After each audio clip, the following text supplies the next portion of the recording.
দরকার, কতক্ষণ ঠিক কিনা?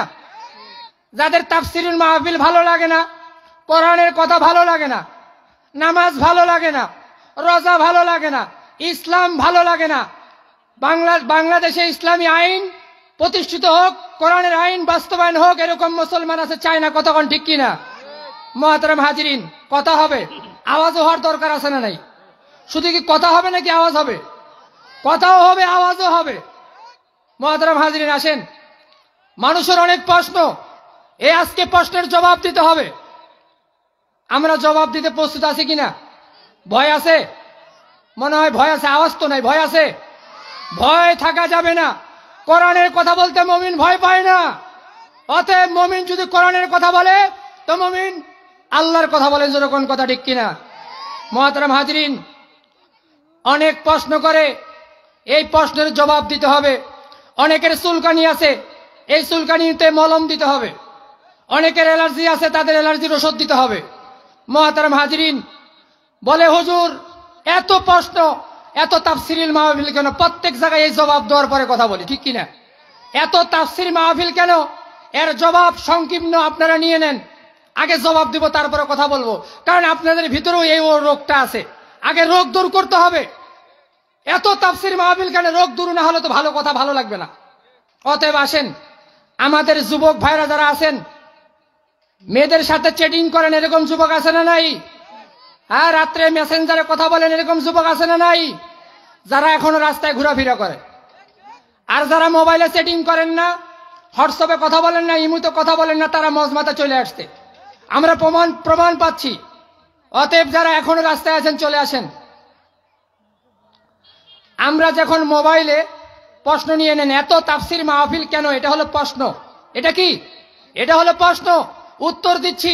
মোবাইলে এরকম করে যারা টিভি দেখে, নায়ক নায়কের ছবি দেখে, অশ্লীল বেহায়াপনা দেখে, আচ্ছা বলেন, এখানে দেখলেই সওয়াব হবে নাকি গুনাহ হবে? নাকি এখান থেকে বের হয়ে আবার শুটিং করতে হবে, তারপরে গুনাহ হবে? এরকম কথা বলেন, এখানে দেখলেই গুনাহ হবে? কি হবে? দেখলেই গুনাহ হবে, এখান থেকে আমাদেরকে শুটিং করতে হবে না। মুহতারাম হাজিরিন, এই তাফসিরুল মাহফিলের ভিতরে কোরআনের একটা আয়াত শুনবেন, এক এক হরফে 10 নেকি দান করবেন কে? জোরে বলেন, কে দান করবেন? তো কোরআনের মাহফিল হবে, এখানে তাফসিরুল মাহফিল হবে, কোরআন হাদিসের কথা হবে, আর এখানে একটা কথা বলবো, শুনবে, এক এক বছর নফল ইবাদতের সওয়াব হবে। আর এমন কিছু মুসলমান আছে নাস্তিক মারা, তারা বলে যে এত তাফসিরুল মাহফিল কেন? আপনারা ভয় পাইতেছেন মনে কথা বলতে? ঠান্ডা লাগছে? হ্যাঁ, এটা মলম পাইছো তো একজন, যেই মলমটা ব্যবহার করার দরকার জায়গা মতো আজকে রাতে লাগাই নেবেন। যারা প্রশ্ন করেন তাদের জবাব দিচ্ছি তো ইনশাল্লাহ। এখন আসেন, আরো বহুত প্রশ্ন আছে, এই প্রশ্নের জবাব দিতে হবে। কথা তো বলবে প্রধান বক্তা আর দ্বিতীয় বক্তা, আমি সাইজ করতেছি আর কি। Quran is the complete code of life.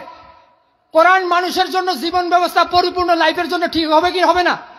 তাহলে এই কোরআন আমাদের জন্য যদি পূর্ণাঙ্গ জীবন ব্যবস্থা হয়, তাহলে এই কোরআন হকের কথা বলছে কিনা, বাতিলের কথাও কোরআন বলছে কিনা? আপনারা শরীর গরম করতে চান না মনে, একটু কথা বলেন। কোরআন হক বাতিলের মধ্যে পার্থক্য করছে কিনা? এই কোরআনে জাকাতের কথা নাই, এই কোরআনে হজের কথা নাই, নামাজের কথা নাই, কিভাবে দান করবেন কথা নাই, জাকাত কেমনে আদায় করবেন কথা নাই, কিভাবে পরিবার পরিচালনা করবেন কোরআনে নাই, কিভাবে আপনার রাষ্ট্র পরিচালনা করবেন কোরআনে নাই। তাহলে কেন এই কোরআনকে দিয়ে রাষ্ট্র যদি আমরা চালাইতে না পারি, তাহলে এখানে Quran is the complete code of life হবে কেন? কথা বলেন ঠিক কিনা? অতএব আমাদের এই Quran is the complete code of life, এতে কোনো সন্দেহ আছে? যারা সন্দেহ করে তারা মুসলমান না। যারা বলে, কারণ কোরআনে 6666টা আয়াত আছে। কয়টা আয়াত আছে কোরআনে? 6666টা আয়াতের উপরে ঈমান আনতে হবে নাকি কয়েকটার উপরে? কিছু মানুষ আছে তারা বলে যে শুধু নামাজ পড়বো, শুধু নামাজ পড়বো, রোজা রাখবো, দান সদকা করব, এগুলা বইলা ক্ষান্ত হয়ে যায়, এরকম মুসলমান আছে না নাই? তাহলে কোরআন তো সে পূর্ণাঙ্গ মানতে পারলো না। কোরআনের মধ্যে রাজনীতির কথা আছে। অনেকে বলে যে হুজুর এইখানে রাজনীতির কথা বলা হবে না, বলা যাবে না, রাজনীতি বাদ দিয়ে কথা বলবেন। আচ্ছা, কোরআনে যা আছে হুজুর তো তাই বলবো নাকি? এখন মুহতারাম হাজিরিন, ডক্টর উনি কি করেন? কথা বলে না যে ডক্টর যিনি উনি কি করেন? আরে ডাক্তার চিনেন না আপনারা? এত বোকা কেন? ডাক্তার কি চিকিৎসা করেন না? এখন রুগী গেছে ডাক্তারের কাছে, এখন রুগী বলতেছে ডাক্তার সাহেব আমার এই জায়গায় পেটটা ব্যথা আছে, এই জায়গায় কাটিয়েন, এই জায়গায় পেটটা কি আছে, ব্যথা আছে, এই জায়গায় কাটিয়েন, এইটা চোখ সমস্যা আছে, এটার চিকিৎসা করিয়েন। আচ্ছা বলেন এই রুগী সুস্থ হবে? আর আপনাদের এই সমাজে কিছু লোক আছে সারাদিন আমার মাথাটা গরম করছে, কয় কিসের রাজনীতির কথা বলবেন? কোন রাজনীতির কথা চলবে না। আরে কোরআনের রাজনীতির কথা থাকলে তো রাজনীতির কথা বলতেই হয়, আর না থাকলে বলবে কেন হুজুর? এখন সাধারণ মানুষ হুজুরকে জ্ঞান দেয়, তাহলে ওই রুগীর মতো হবে কিনা? হ্যাঁ, ওই রুগী যেমন ডাক্তারকে বলছে এই জায়গায় চিকিৎসা করেন, যেরকম রুগী মরবে। আর যে সমস্ত মুসলমান হুজুরদেরকে বলেন যে হুজুর রাজনীতির আলোচনা করিয়েন না, তাহলে আপনি হুজুরকে জ্ঞান দিয়ে দিচ্ছেন ওই রুগীর মতো আপনাদেরও মরণ আছে। এই জন্য হুজুরদেরকে জ্ঞান দেবেন না, কারণ এই কোরআনের চিকিৎসক ধারক বাহক রাস্তা দেখানোওয়ালা কারা? যারা হুজুর তারাই তো রাস্তা দেখাবে, ডাক্তার কি রাস্তা দেখাইতে পারবে? মুহতারাম হাজিরিন আসেন, তাহলে আমাদের একদল এই কোরআনের আইন চায় না, আরেক দল এই কোরআনের জন্য জীবন দিচ্ছে, কতক্ষণ ঠিক কিনা? মুহতারাম হাজিরিন, যারা কোরআনের আইন এই বাংলার জমিনে বাস্তবায়ন করতে চায় না তারা কি মুসলমান? তারা কি মুসলমান? অতএব আমাদের এই তগুদি শক্তি থেকে আমাদেরকে বের হয়ে আসতে হবে। কারণ তাগুদি শক্তি কাকে বলে এটা আমাদেরকে আগে জানতে হবে। মুহতারাম হাজিরিন, এক হলো আল্লাহর হুকুম, আর একটা হলো বাতিলের হুকুম, এর নাম তাগুত। এর নাম কি? তাগুত। এই তাগুদি শক্তি থেকে আমাদেরকে বের হয়ে আসতে হবে, যখন কথা ঠিক কিনা?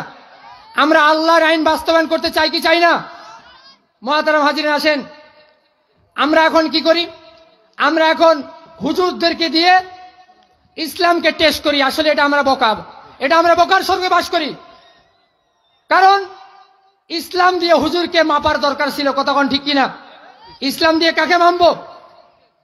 ইসলাম দিয়ে হুজুরকে মাপার দরকার ছিল কি ছিল না? আমরা এখন মাপি হুজুর দিয়ে ইসলাম, এটা ভুলের মধ্যে আমরা আছি, সংশোধন হয়ে যান। কারণ হুজুরের মধ্যে ইসলাম থাকলে আমি মানবো, আর হুজুরের মধ্যে ইসলাম না থাকলে আমরা হুজুরকে মানবো না, যখন কথা ঠিক কিনা? মুহতারাম হাজিরিন,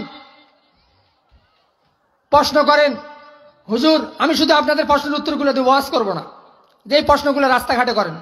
তাই হুজুর নামাজ পড়ি, মনটা আমার তো নামাজের মধ্যে নাই, এদিকে সেদিকে যায়, কি করব, অবস্থা খুব ভালো না। তাদের জন্য উত্তর হচ্ছে, মুহতারাম হাজিরিন একটু চিন্তা করেন, ও বান্দা তুমি যখন নামাজে দাঁড়ায় যাও, তুমি কার সামনে দাঁড়াইলা? তোমার মনটাকে বুঝাও, আমি তো সেই রবের সামনে দাঁড়াইছি। নামাজে যখন দাঁড়াইলেন, দাঁড়ায় আপনি যখন আল্লাহর সামনে কিয়াম করবেন, তখন আপনি কি করেন? আলহামদুলিল্লাহি রাব্বিল আলামিন। এ কথা আমরা বলি কি বলি না? মুহতারাম হাজিরিন, এই অর্থটা আমাদেরকে জানতে হবে, আমি প্রশংসা করি কার। এটা যদি বান্দা জানে তাহলে নামাজ পড়তে ভালো লাগবে কি লাগবে না?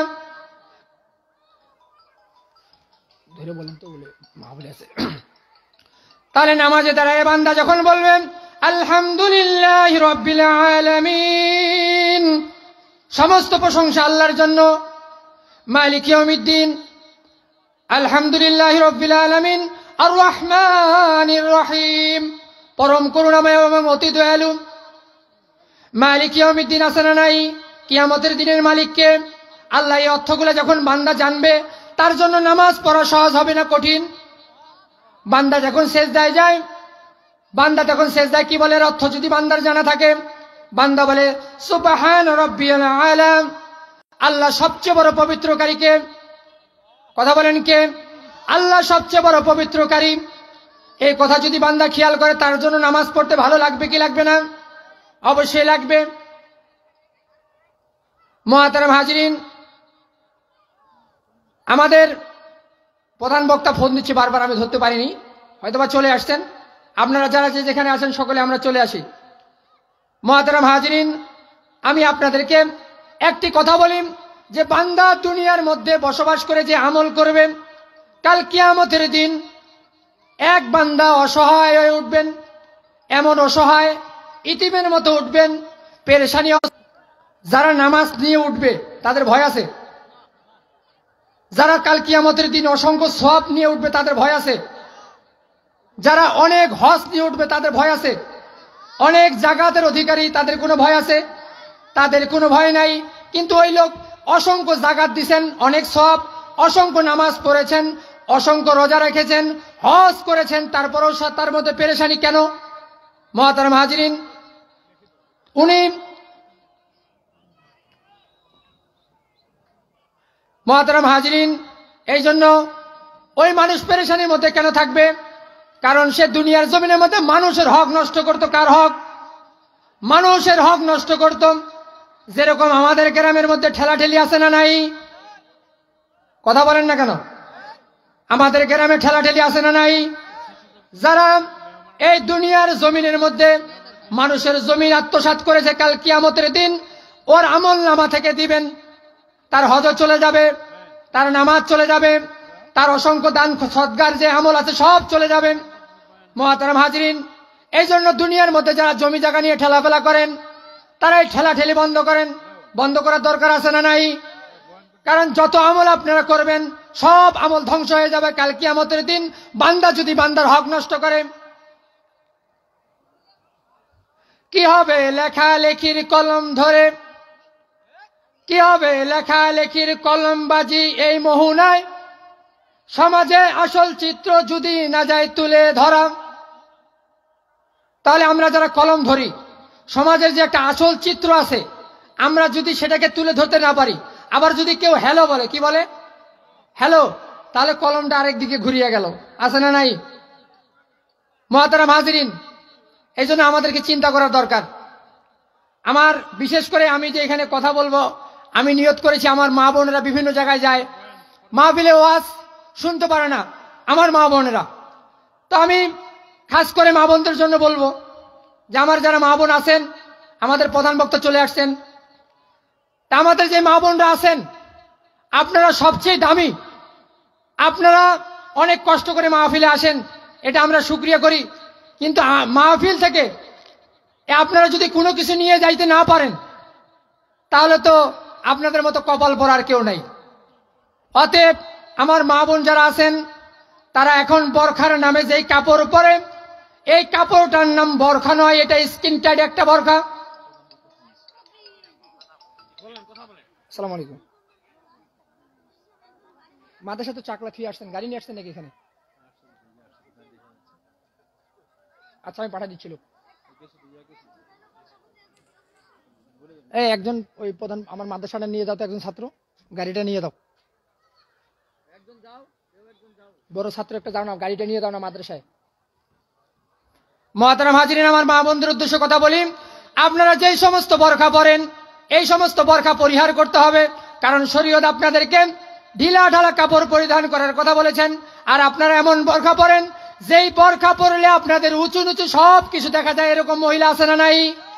মুহতারাম হাজিরিন, এই জন্য আমি মা বোনদের উদ্দেশ্যে বলতে চাই, আপনারা কখনো এই স্কিন টাইট বরখা পরবেন না, কালো বরখা পরবেন, শরীয়তি বরখা পরবেন, শরীয়তি লেবাস পরবেন। এখন প্রশ্ন করবেন, হুজুর শরীয়তি বরখা কাকে বলে? শরীয়তি বরখা বলে ওই যে মহিলা মাদ্রাসার মেয়েগুলা যে কাপড়গুলো পরে, এরকম আপনারা দেখেন নাই? দেখেন নাই আপনারা? এরকম কাপড়গুলো পরিধান করবেন। আর বিশেষ করে আমাদের শরীরের মধ্যে, আমাদের সংসারের মধ্যে যে ঝগড়া বিবাদ হয় স্বামী স্ত্রীর মধ্যে, এরকম আছে না নাই? সারাদিন ঝগড়া লাগিয়ে থাকে, এরকম মা বোন আছে না নাই? আমি সেই মা বোনদের উদ্দেশ্যে বলতে চাই,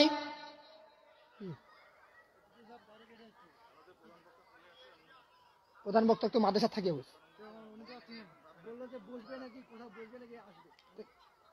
কারো হ্যাঁ, এটা তো 12টার সময় আলোচনা, ভাতটা খাবে না? তোমরা গাড়ি খান নিয়ে যাও না।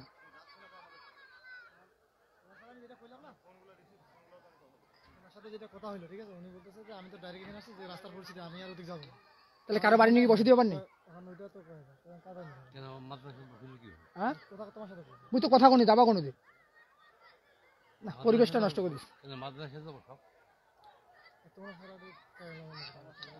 পরিবেশটা নষ্ট। আর আমি ফোন দিয়ে কইছি আমার মাদ্রাসা যাবা, তুহিন ভাই আছে না, তুহিন ভাই কইছি না,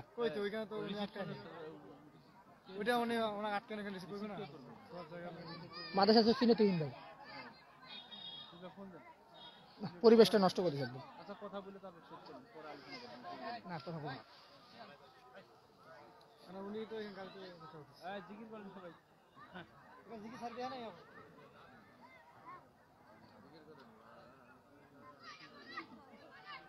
ফোন ধরেন।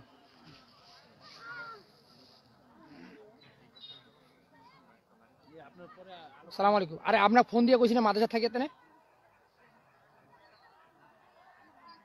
এখানে আনি কি করবেন? মাদ্রাসার ব্যবস্থা করছি, প্রধান বক্তা বলছি না আমি।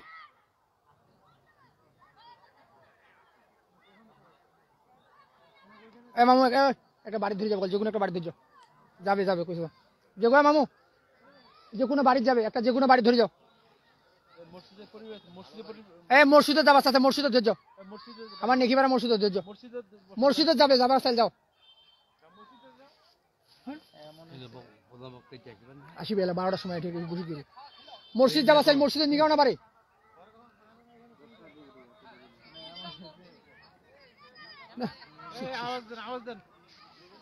ডিস্টার্ব করিস।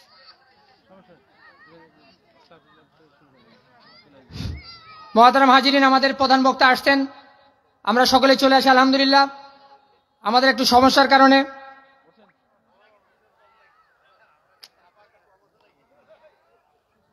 মুহতারাম হাজিরিন, আমাদের রবকে চিনতে হবে। আমাদের রবকে একটু চিন্তা করি।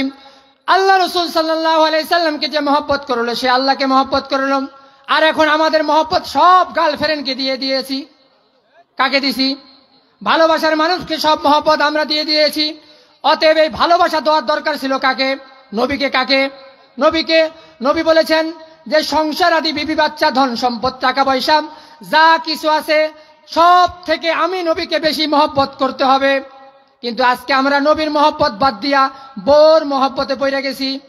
আজকে নবীর মহব্বত বাদ দিয়া সংসারের মহব্বতে পড়িয়া গেছি। আজকে নবীর মহব্বত বাদ দিয়া বউ বাচ্চার পিছনে পড়িয়া গেছি। নবীর মহব্বত বাদ দিয়া ব্যবসা বাণিজ্যের মহব্বতে পড়িয়া গেছি। মুহতারাম হাজিরিন, এই জন্য মহব্বত করতে হবে কাকে? নবীকে। কাকে? নবীকে মহব্বত করার দরকার আছে। মুহতারাম হাজিরিন, একটু চিন্তা করেন, আমাদের ওই মালিককে আপনারা চিনেন কিনা? মালিককে চিনেন কিনা? এই জন্য আমাদের এই মালিককে চিনার জন্য একটা রাস্তা হলো যে আমরা মালিককে চিনব। কারণ এই মালিক দুনিয়ার জমিনের মধ্যে আমাদেরকে পাঠাইছেন কাকে চিনার জন্য? সেই মালিককে চিনার জন্য। এই মালিক আপনার আমার জন্য এই দুনিয়াকে কি করছেন? এই জমিনকে বিছানা স্বরূপ বানিয়ে দিয়েছেন, আসমানকে ছাদ স্বরূপ আল্লাহ তাআলা বানিয়ে দিয়েছেন। অতএব এই মালিককে আমরা চিনতে পারলাম না। আচ্ছা, রেজেক কে দেয়? কথা বলেন, রেজেক কে দেয়? আল্লাহ তাআলা আমাদেরকে রেজেক দান করেন। এখন চিন্তা করেন, আল্লাহ তাআলা বলেন ওয়ামা মিন দাব্বাতিন ফিল আরদি ইল্লা আলাল্লাহি রিজকুহা। দুনিয়ার জমিনের মধ্যে 4 পাওয়ালা জানোয়ার, 2 পাওয়ালা জানোয়ার, সমুদ্রের ভিতরের জানোয়ার, মাছ প্রাণী যা কিছু আছে সবগুলা রেজেক কে দেয়? আরো জোরে বলেন, কে দেয়? আল্লাহ তাআলা সবার রেজেক দেয়। এখন চিন্তার বিষয় হলো, পাথরের ভিতরে যে পোকা থাকে রেজেক কে দেয়? সমুদ্রের ভিতরে যে মাছ থাকে রেজেক কে দেয়? মুহতারাম হাজিরিন, আমাদের ঘরের ভিতরে যে সমস্ত ব্যাঙগুলা থাকে এগুলা রেজেক কে দেয়? এই জন্য সেই রবকে চিনতে হবে। সুস্থ কে করেন? অসুস্থ কে করেন? আল্লাহ তাআলা আমাদেরকে একটা জবান দিয়েছেন কথা বলার জন্য। একটু চিন্তা করেন, যাকে যে কথাও বলতে পারে না। আচ্ছা বলেন, আমাদের একজন মুরব্বী, আমাদের বক্তা দেরি করে আসতে, ওনার আমার আগে কথা বলার কথা ছিল। তো আলহামদুলিল্লাহ আমি ঘোষণা দিচ্ছি, যা তো আমার এলোমেলো হয়ে গেছে, কথাবার্তা এদিক সেদিক চলে গেছে, এই জন্য আপনার ডিস্টার্ব করে দিয়েছিল। আমাকে ফোন, আমি কইলাম প্রধান বক্তা ফোন দিয়ে কইছি যে আপনি আমার মাদ্রাসা দিবেন, আমি তো মাদ্রাসাটা চিনি। আমার মাইকটা সেটিং করে না, একটু ডিস্টার্ব করে সব বড় হয়ে যায়। এই মাইক লাগবে না, ঠিক আছে। السلام عليكم ورحمة الله وبركاته. الحمد لله نحمده ونستعينه ونستغفره ونؤمن به ونتوكل عليه ونعوذ بالله من شرور أنفسنا ومن سيئات أعمالنا. من يهد الله فلا مضل له ومن يضلله فلا هادي له ونشهد أن لا إله إلا الله وحده لا شريك له ونشهد أن محمدا عبده ورسوله أرسله بالحق بشيرا ونذيرا وداعيا إلى الله بإذنه وسراجا منيرا فقد قال الله تعالى في كلامه المجيد والفرقانه الحميد أعوذ بالله من الشيطان الرجيم بسم الله الرحمن الرحيم إن الله وملائكته يصلون على النبي يا أيها الذين آمنوا صلوا عليه وسلموا تسليما حميد مجيد اللهم بارك على محمد وعلى آل محمد كما باركت على إبراهيم وعلى آل إبراهيم إنك حميد مجيد بسم الله الرحمن الرحيم إن الذين قالوا ربنا الله ثم استقاموا تتنزل عليهم الملائكة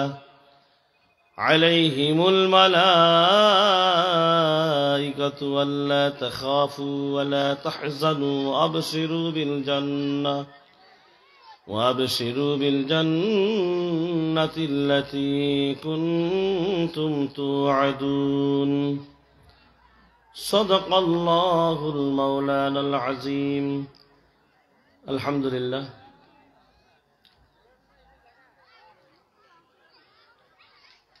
চাকলাহাট নেকিপাড়া একরামিয়া যুব উন্নয়ন সমিতির উদ্যোগে তাফসীরুল কোরআন মাহফিল।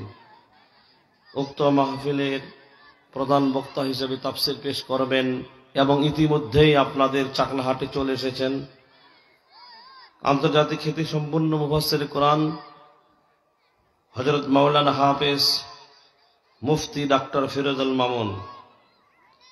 আরো তাফসীর পেশ করবেন আলহাজ হাফেজ মাওলানা মোহাম্মদ আবুল হাশেম জমিরি। আরো ওয়াজ করেছেন আপনাদের এলাকার কৃতি সন্তান, আপনাদের সুপরিচিত এই এলাকার গৌরব কারি মাওলানা মোহাম্মদ রবিউল ইসলাম জমিরি। আজকের তাফসীরুল কোরআন মাহফিলের সম্মানিত সভাপতি, সম্মানিত প্রধান অতিথি, সম্মানিত ওলামা ইকরামগণ, মুরব্বী বাবাজানেরা, যুবক ভাইয়েরা, পদ্মার আড়ালে মা বোনেরা, ছোট ছোট কচি কাঁচা বাচ্চারা, আসসালামু আলাইকুম ওয়া রাহমাতুল্লাহি ওয়া বারাকাতুহু। আলহামদুলিল্লাহ, আমরা সর্বপ্রথম শুকরিয়া আদায় করছি সেই মহান রব্বুল আলামিনের দরবারে, যে রব, যে মুনিব আমাদেরকে পবিত্র এক মাহফিলে, তাফসীরুল কোরআন মাহফিলে এসে বসে কোরআন হাদিসের কথা বলার এবং শোনার তৌফিক দান করেছেন। সেই রবের দরবারে শুকরিয়া আদায় করি, জোরে বলি আলহামদুলিল্লাহ। আরো শুকরিয়া আদায় করি যে আল্লাহ আমাদেরকে মুসলমান করেছেন, জোরে বলি আলহামদুলিল্লাহ। আরো শুকরিয়া আদায় করি যে আল্লাহ আমাদেরকে শ্রেষ্ঠ নবীর উম্মত করেছেন, জোরে বলি আলহামদুলিল্লাহ। আরো শুকরিয়া আদায় করি যে আল্লাহ আমাদেরকে আজকের এই মাহফিলে যারা আসতে পেরেছি, বসতে পেরেছি, সবাই আসতে পারবে না, এলাকায় বহু মানুষ আছে, এই সমস্ত মানুষগুলো যদি বাজার ঘাট থেকে, বাড়িতে থেকে চলে আসতো, মাহফিলে বসতো, তাহলে এইরকম প্যান্ডেলের কয়েকটি দরকার ছিল, ঠিক কিনা বলেন?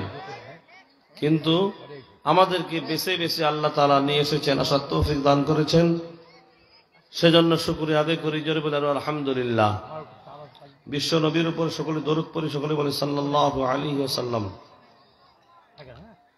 আমি আপনাদের সামনে একটি আয়াত তেলাওয়াত করেছি, সূরা হামিম আর সাজদা, আয়াত নম্বর 30। আল্লাহ তাআলা বলছেন, বিসমিল্লাহির রহমানির রহিম, ইন্নাল্লাযীনা ক্বালু রাব্বুনাল্লাহ, নিশ্চয়ই আল্লাহকে যার রব হিসেবে স্বীকার করে নিয়েছে, রব হিসাবে যারা আল্লাহকে স্বীকার করে নিয়েছে। রব শব্দের অর্থ লালনকর্তা, পালনকর্তা, আইনদাতা, বিধানদাতা, ঠিক কিনা বলেন? রিজিকের মালিক, হায়াতের মালিক, মৌতের মালিক। সারা বিশ্ব পরিচালিত হবে তার হুকুম মতো। শয়তানের পরিবর্ত, শয়তানের খেলাফত, শয়তান হুকুমত উৎখাত করে আল্লাহর জমিনে দিন কায়েম করতে হবে, কোরআনের শাসন কায়েম করতে হবে, মাল এবং জান দিয়ে জিহাদ করতে হবে। আল্লাহর জমিনে আল্লাহর আইন চলবে। এই আইনদাতা হচ্ছেন আল্লাহ তাআলা।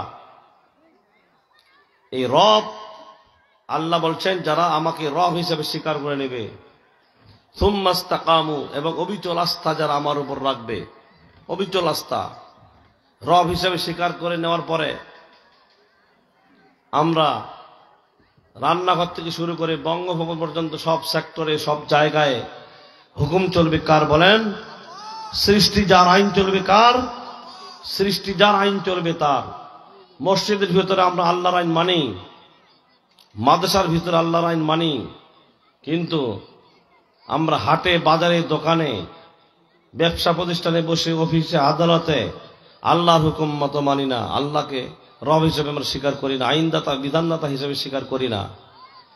এই রব হিসাবে আল্লাহকে স্বীকার করে নেওয়ার পরে জেল হবে, জরিমানা হবে, বাড়িঘর সারা হতে হবে, জেলে যেতে হবে, ফাঁসির কাস্টডিতে ঝুলতে হবে। ফাঁসির কাস্টডিতে ঝুলার সময়ও বলবে আমার রব আল্লাহ। সৃষ্টি যার, আইন চলবে তার। আল্লাহ আমাদের রব, তিনি আমাদের সব, তিনি ছাড়া আমাদের কেউ নাই, ঠিক কিনা বলেন? আর 114টি সূরা আল্লাহ নাজিল করেছেন কোরআন মজিদের মধ্যে। 114 সূরার মধ্যে 1 নম্বর সূরা সূরাতুল ফাতিহা। সূরা ফাতিহার মধ্যে আল্লাহ কি বলছেন? আলহামদুলিল্লাহি রাব্বিল আলামিন। সমস্ত জগতের রব, সৃষ্টিকর্তাকে আল্লাহ। এই সূরা ফাতিহার শুরুতে 1 নম্বর আয়াতের মধ্যে রব শব্দটি আসে না নাই বলেন? আছে। আমরা প্রতিদিন নামাজ পড়ি। ফজরের নামাজ যখন পড়ি 2 রাকাত সুন্নত। সুন্নত 2 রাকাত পড়তে গেলে রুকু করতে হয় 2টা, সেজদা 1 রাকাতে 2টা করে, 4 রাকাতে 8টা সেজদা করতে হয়। রুকুর সময় আমরা কি বলি? সুবহান রাব্বিয়াল আযীম। এই দোয়া পড়ি তো নাকি? এখানে রব আছে না নাই? আছে। সামিআল্লাহু লিমান হামিদা। রুকু থেকে যখন উঠবেন বলতে হয় সামিআল্লাহু লিমান হামিদা। এরপরে রব্বানা লাকাল হামদ। এখানে রব আছে না নাই? আল্লাহ তাআলা বান্দার মুখ থেকে বারবার রব শব্দটি বের করাচ্ছে। এরপরে ফজরের 2 রাকাত সুন্নত হয়ে গেল। 2 রাকাত ফরজ নামাজেও সূরা ফাতিহা পড়তে হয়। প্রত্যেকটা রাকাতে আলহামদুলিল্লাহি রাব্বিল আলামিন। এখানে রব আছে না নাই? রুকুতে সামিআ সুবহান রাব্বিয়াল আযীম। এইভাবে কেউ যদি 5 ওয়াক্ত নামাজ পড়ে তাহলে 144 বার প্রতিদিন মুসলমানেরা, নামাজিরা বলে রব শব্দটি মুখ থেকে বের করে শুধু রুকুর মধ্যে, সেজদার মধ্যে। যদি বলেন না সুবহানাল্লাহ। দ্বিতীয় বক্তা নিয়ে আসেন, গলার কণ্ঠ ভালো না, দ্বিতীয় বক্তা নিয়ে আসেন। তেমনি করে আল্লাহ তাআলা সারা পৃথিবীর মানুষদেরকে সৃষ্টি করার পূর্বে রুহু জগতে আদম আলাইহিস সালাম থেকে শুরু করে আমাদের প্রিয় নবী হযরত মুহাম্মদুর রাসূলুল্লাহ সাল্লাল্লাহু আলাইহি সাল্লাম পর্যন্ত, কিয়ামতের আগ পর্যন্ত যত মানুষ পৃথিবীতে সৃষ্টি করবেন, সমস্ত মানুষের রুহুদেরকে জিজ্ঞেস করেছিলেন আলাস্তু বিরাব্বিকুম। তার মানে হচ্ছে, তার অর্থ হচ্ছে তোমাদের রব কে? আমরা বলেছিলাম ক্বালু বালা। এক কথায় উত্তর দিয়েছিলাম আমাদের রব হচ্ছেন আপনি। যদি বলেন না সুবহানাল্লাহ। রব হিসেবে আল্লাহকে স্বীকার করে নিয়েছি আমরা। এরপরে দুনিয়ার বুকে প্রত্যেকটি নামাজের মধ্যে রব শব্দটি সূরা ফাতিহার মধ্যে, নামাজের মধ্যে, রুকুর মধ্যে, সেজদার মধ্যে রব শব্দটি বারবার মুখ থেকে বের করাচ্ছেন আল্লাহ তাআলা। যখন আমরা দুনিয়া থেকে চলে যাব, কবরে যখন চলে যাব, কবরে যাওয়ার পরে ফেরেশতা প্রশ্ন করবে মার রব্বুকা, তোমার রব কে? ঠিক কিনা বলেন? কবরেও জিজ্ঞেস করা হবে 1 নম্বরে তোমার রব কে? যারা নামাজি, দিনদার, ইমানদার, পরেজগার, মুত্তাকি, তারা বলবে যে রব্বি আল্লাহ, আমাদের রব হচ্ছেন আল্লাহ। জোরে বলেন না সুবহান আল্লাহ। তাহলে রুহ জগতে আল্লাহ আমাদের মুখ থেকে বের করলেন, তোমাদের রবকে। কবরে প্রশ্ন করতেছে তোমার রবকে। দুনিয়াতে আমরা প্রতিদিন 5 ওয়াক্ত নামাজ 144 বার রুকু সেজদার মাধ্যমে আল্লাহ আমাদের মুখ থেকে বের করাচ্ছে যে রব শব্দটা বের করাচ্ছে তোমাদের রবকে। সেজন্য এই আয়াতের ভিতর আল্লাহ তাআলা বলছেন ইন্নাল্লাযীনা ক্বালু রাব্বুনাল্লাহ, নিশ্চয়ই যারা আল্লাহকে রব হিসেবে স্বীকার করে নিয়েছে এবং অবিচল আস্থা, সুম্মাস্তাকামু, অবিচল আস্থা আল্লাহর উপর রেখেছে। আল্লাহ তাআলা বলেন মৃত্যুর সময় ফেরেশতারা আসবে, তাতানাজ্জালু আলাইহিমুল মালায়েকা, ফেরেশতারা এসে বলবে আল্লাহ তাখাফু, তোমাদের কোনো ভয় নাই, ওয়ালা তাহজানু, তোমাদের কোনো চিন্তা নাই। জোরে বলে সুবহানাল্লাহ। তোমাদের কোনো ভয় নাই, তোমাদের কোনো চিন্তা নাই। ওয়াবশিরু বিল জান্নাহ, জান্নাতের সুখবর তোমরা শোনো। সেজন্য আল্লাহকে আমরা রব হিসেবে স্বীকার করে নিব। রব শব্দের অর্থ আইনদাতা, বিধানদাতা। সৃষ্টি যার আইন চলবে তার, রান্নাঘর থেকে শুরু করে বঙ্গভবন পর্যন্ত আল্লাহর হুকুম মতো চলবে, ঠিক কিনা বলেন? সব সেক্টরে, সব জায়গায়, সব অফিসে, আদালতে চোর চুরি করলে বিচার হবে, বিচার করতে হবে আস-সারিকু ওয়াস-সারিকাতু, চোর এবং চোরের হাত কেটে দাও। আল্লাহর বিধান, চোর এবং চোরের হাত কেটে দেওয়া হচ্ছে আল্লাহর বিধান। সেজন্য কোর্টে, কাচারিতে, অফিসে, আদালতে, ইউনিয়ন পরিষদে, পৌর ভবনে, সংসদ ভবনে কোরআন থাকবে। কোরআন, বাংলাদেশ খেলাফত মজলিস ইসলামী দলগুলো যদি ক্ষমতায় যায় তাহলে সংবিধান হবে বাংলাদেশের কোরআনুল মজিদ। যদি বলো সুবহানাল্লাহ। কোরআন মজিদ হবে সংবিধান। মদিনার সনদে দেশ চলবে। কোন ভক্কর চক্কর মানব রচিত করেছে আইন, এই মানব রচিত আইন দিয়ে দেশ চলতে পারে না। মানুষের তন্ত্র মন্ত্র দিয়ে, মানুষের তৈরি করা মতবাদ দিয়ে শয়তান হুকুমত, খেলাফত, প্রভুত্ব উৎখাত করে আল্লাহর জমিনে দিন কায়েম করতে হবে। আমরা রাজি আছি তো ইনশাআল্লাহ? এই দিন কায়েমের লড়াই সংগ্রাম করতে যাইয়া প্রয়োজন হলে যদি আমাদের রক্ত দিতে হয় দিতে রাজি আছি তো ইনশাআল্লাহ? প্রয়োজন হলে যদি আমাদের জীবন দিতে হয়, ফাঁসির কাষ্ঠতে ঝুলতে হয়, তারপরেও আমরা এদেশে ইসলামী আন্দোলন করব, কোরআনের জন্য, ইসলামের জন্য, আল্লাহর জমিনে দিন কায়েমের জন্য লড়াই সংগ্রাম করবো ইনশাআল্লাহ। রাজি আছেন তো ইনশাআল্লাহ? এবার আসেন, বর্তমান চলছে তাগুতি মতবাদ। আল্লাহ তাআলা বলছেন ফামান ইয়াকফুর বিত-তাগুত, আয়াতুল কুরসির শেষে ফামান ইয়াকফুর বিত-তাগুত ওয়া ইউমিন বিল্লাহ। আল্লাহ তাআলা বলছেন আগে তোমরা তাগুতকে ছাড়ো, তারপর ঈমান আনো। আগে তাগুতকে ছাড়তে হবে, তাগুতকে আগে ছাড়তে হবে, তারপরে ঈমান আনতে হবে। আল্লাহ তাআলা বললেন তাহলে কি হবে? তোমাদের ঈমানটা মজবুত হবে। এরপরে সূরা মাইদা আয়াত নম্বর 60 আল্লাহ বলছেন ওয়াজআলা মিনহুমুল কিরাদাতা ওয়াল খানাসিরা ওয়া আবাদাত তাগুত। এরশাদ হচ্ছে আল্লাহ বলছেন তাদের মধ্য থেকে কিছু মানুষকে আমি বানর এবং শূকর করে দিয়েছিলাম। তাদের অপরাধ হচ্ছে তারা আল্লাহর হুকুম বাদ দিয়া তাদের তাগুদিনে তার কথা শুনেছিল, বিধায় তাদেরকে আমি বানর এবং শূকর করে দিয়েছিলাম। এই ঘটনাটি ঘটেছিল হযরত দাউদ আলাইহিস সালামের সময়। দাউদ নবীকে আল্লাহ এত কণ্ঠ দিয়েছিলেন। দাউদ পয়গম্বর, দাউদ নবী।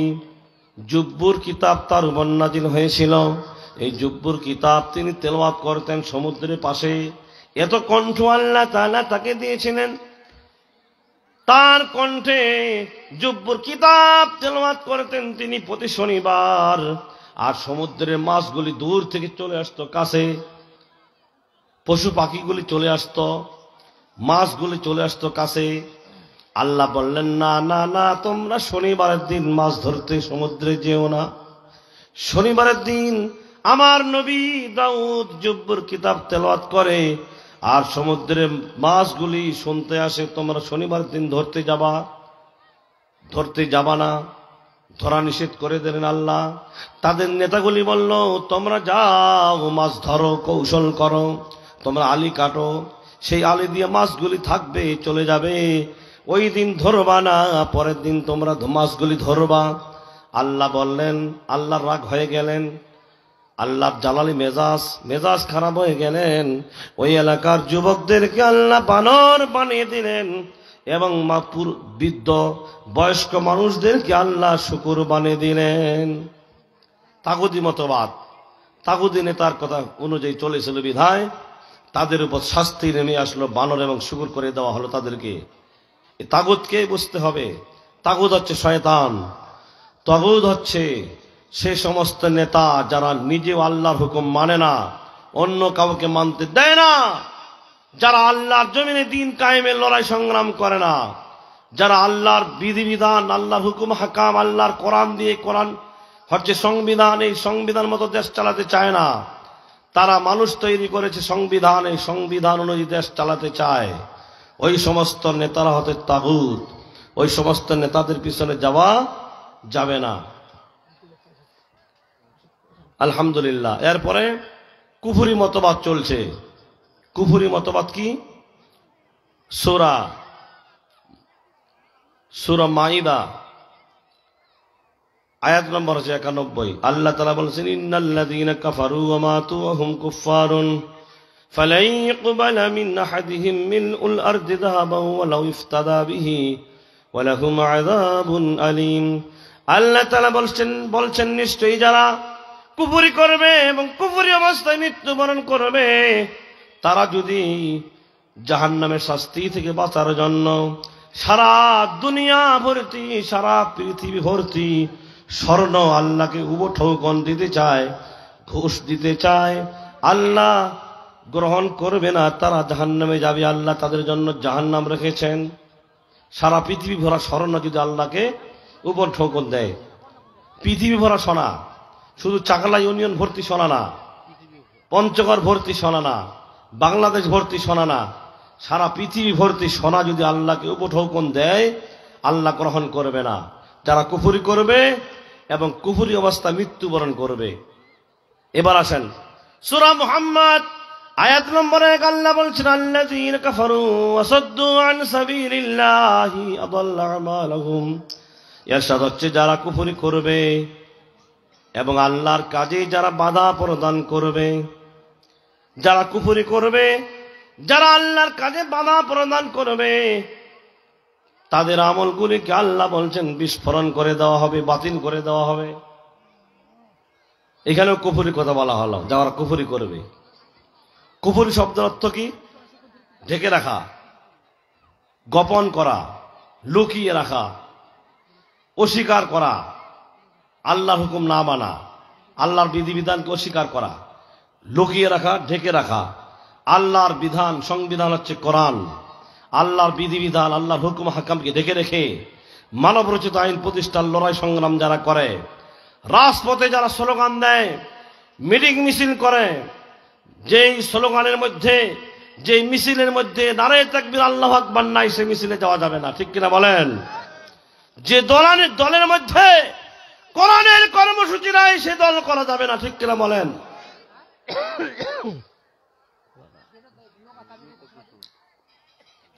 সেজন্য কুফরি মতবাদ চলছে, কুফরি মতবাদ করা যাবে না। কুফরি যদি করি আমরা, তাহলে কোনো আমল কবুল হবে না। আল্লাহ বললেন কি, সারা পৃথিবী ভরা স্বর্ণ যদি ভর্তি, স্বর্ণ ভর্তি পৃথিবী ভরা স্বর্ণ যদি আল্লাহকে উপঠৌকন দেয়, তারা জাহান্নামী, আল্লাহ উপঠৌকন গ্রহণ করবে না। কম কথা? সেই জন্য আসুন, আল্লাহর জমিনে যতদিন আমরা বাঁচব, যতদিন পর্যন্ত আল্লাহ আমাদেরকে দুনিয়া রাখবেন, ততদিন পর্যন্ত কোরআনের পক্ষে থাকবো। রাজি আছি তো ইনশাআল্লাহ? আমি আপনাদের সামনে সূরা সফের 3টা আয়াত তেলাওয়াত করব। আল্লাহ তাআলা বলছেন, বিসমিল্লাহির রহমানির রহিম, ইয়া আইয়ুহাল্লাযীনা আমানু হাল আদুল্লুকুম আলা তিজারাতিন তুনজিকুম মিন আযাবিন আলীম। ইরশাদ হচ্ছে, আল্লাহ বলছেন, হে ইমানদারগণ, তোমাদেরকে এমন একটি ব্যবসা, এমন একটি আমল, এমন একটি কাজের কথা আমি বলবো না, যে কাজ করলে, যে আমল করলে যে তোমাদেরকে জাহান্নাম থেকে মুক্তি দেওয়া হবে। সে কাজটি কি? তুমিনুনা বিল্লাহ, আল্লাহর প্রতি ঈমান আনতে হবে, ওয়া রাসূলিহি, রাসূলের উপর ঈমান আনতে হবে, ওয়া তুজাহিদুনা ফি সাবিলিল্লাহ, আল্লাহর রাস্তায় লড়াই করতে হবে, সংগ্রাম করতে হবে। বিআমওয়ালিকুম, মাল দিয়ে, ওয়া আনফুসিকুম, জান দিয়ে। মাল এবং জান দিয়ে আল্লাহর রাস্তায় কেউ যদি শয়তানের প্রভুত্ব, শয়তানের খেলাফত, শয়তানের হুকুমত উৎখাত করে আল্লাহর জমিনে কোরআনের রাজ সমাজ প্রতিষ্ঠার লড়াই সংগ্রাম করে, আল্লাহ বলছেন ইয়াগফির লাকুম যুনুবাকুম, তাদের সমস্ত জীবনের গুনাহগুলি মাফ করে দেওয়া হবে। জোরে বলেন সুবহানাল্লাহ। এরপরে বলছেন ওয়ায়ুদখিলকুম জান্নাতিন তাজরি মিন তাহতিহাল আনহার, আর এমন জান্নাত দেওয়া হবে যে জান্নাতের নিচে নহর প্রবাহিত। জান্নাতের মধ্যে তো নিয়ামত থাকবে, জান্নাতীদেরকে পেশাব পায়খানা করতে হবে না, ব্যবসা বাণিজ্য করতে হবে না, হাল কৃষি করতে হবে না, চাকরি বাকরি করতে হবে না, এবং রান্না বান্না করতে হবে না। জান্নাতীদের দাড়ি মজ গাদাবে না, জান্নাতীরা কোনোদিন বৃদ্ধ হবে না, জান্নাতীদের কোনোদিন বয়স বাড়বে না। জান্নাতের মধ্যে আকাশ দিয়ে পাখি উড়ে যাবে, জান্নাতের খেতে যাবে, রান্না হয় সামনে চলে আসবে। জোরে বলে সুবহানাল্লাহ, আলহামদুলিল্লাহ, তাকবীর বলেন, নারে তাকবীর। বিশেষ বক্তার আগমন পঞ্চগড়বাসীর পক্ষ থেকে, নারে তাকবীর, নারে তাকবীর। বিশেষ বক্তার আগমন, শুভেচ্ছার স্বাগতম। দ্বিতীয় বক্তার আগমন পঞ্চগড়বাসীর পক্ষ থেকে, নারে তাকবীর। আলহামদুলিল্লাহ, আমাদের মাঝে প্রধান বক্তাও চলে আসছে, তিনি একটু রেস্ট নিচ্ছেন। দ্বিতীয় বক্তার ওয়াজ শেষের দিকে তিনি চলে আসবেন স্টেজে। সেজন্য আমি বিনীতভাবে অনুরোধ করছি, যারা বাড়িতে বসে রয়েছি, দোকানপাটে বসে রয়েছি এবং রাস্তাঘাটে ঘোরাফেরা যারা করছি, তাদেরকে সবিনয়ে অনুরোধ করছি, আসুন এই জান্নাতের বাগান, জান্নাতের বাগিচা, জান্নাতের শাখা। আল্লাহ রাসূল বলেছেন দুনিয়ার মধ্যে জান্নাতের শাখা তিনটি। 1 নম্বর মসজিদ, 2 নম্বর মাদ্রাসা, 3 নম্বর যে জায়গায়, যে গোত্রে, যে অফিসে, যে আদালতে, যে গোত্রে কোরআন হাদিস আলোচনা করা হয়, সেই জায়গাটাকে আল্লাহ রাসূল জান্নাতের শাখার ঘোষণা করেছেন। সেজন্য আসুন এই জান্নাতের শাখার মধ্যে এসে হক্কানি